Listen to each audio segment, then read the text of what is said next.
आज आम Aldous Huxley विषय जानिबा। आल्डस हक्सले पूरा नाम होची आल्डस लियोनार्ड हक्सले। से इंग्लैंड गोडाल्बिंग सहर 26 जुलाई 1894 मसीह जन्मग्रहण करथिले। से तांको पिता लियोनार्ड हक्सले तृतीय पुत्र थिले। तांको मांकर नाम थिला जूलिया आर्नोल्ड। तांको परिवार अधिकांश सदस्य समाज रे बहुत ख्याति अर्जन करथिले। तांको भाई जूलियन हक्सले एवं साहत भाई एंड्रयू हक्सले प्रसिद्ध जीववैज्ञानिक भाव में से समय बेस परिचित थिले। एभली कि तांको माँ से समय प्रसिद्ध नारी कवि मैथ्यू आर्नोल्डकर माणी थिले। से बहुत वर्ष पर्यंत निज माँ को मार्गदर्शन में निजर एकेडेमिक शिक्षा ग्रहण करथिले। 1908 मसीह जीवन सबुठारु दुखद घटना घटी।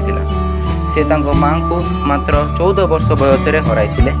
पुणी 1911 मसीह से केराटिटिस पंक्टाटा नामक चक्षु रोग में पीड़ित हेले, जहार फल तांकर डाक्तर हेबार स्वप्न भांगी जाइला।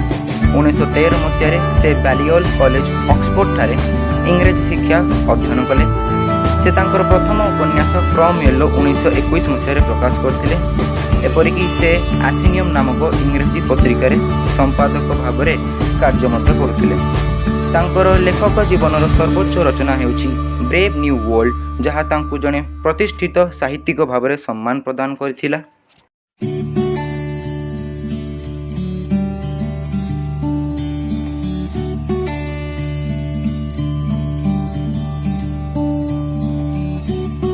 और आध्यात्मिकता को अनुसरण करुथिले। पुणी से अमेरिका रे थिबा वेदांत समाजर प्रतिष्ठाता स्वामी प्रभानंद शिष्य मध्य थिले।